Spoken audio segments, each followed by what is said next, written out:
So this is the fire of correction. Basa?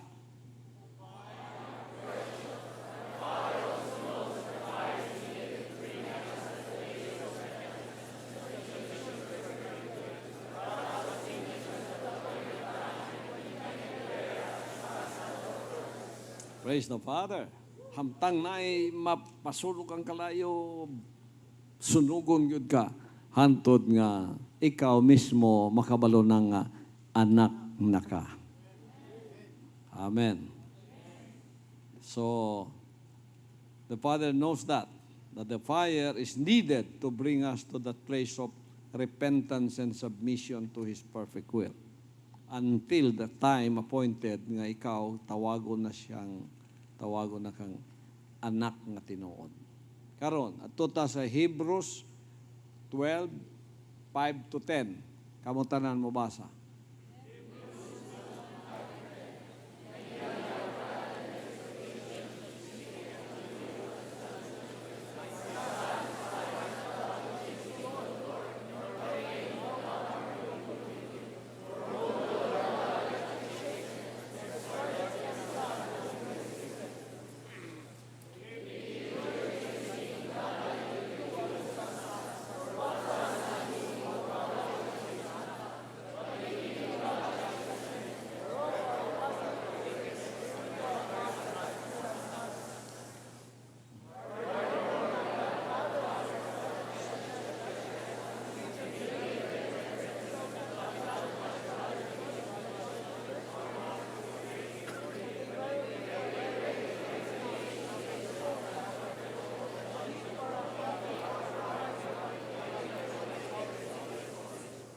Klaro, no?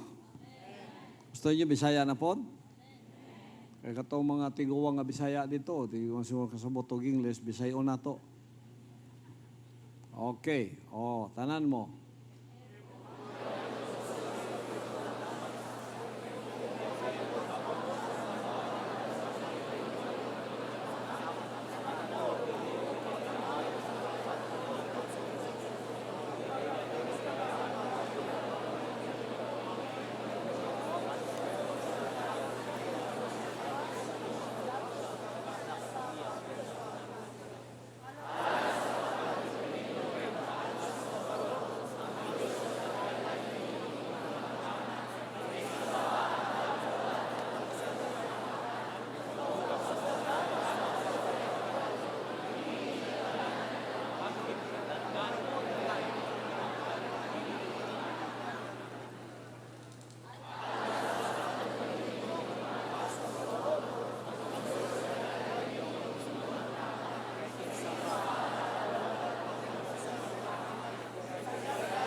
Woo!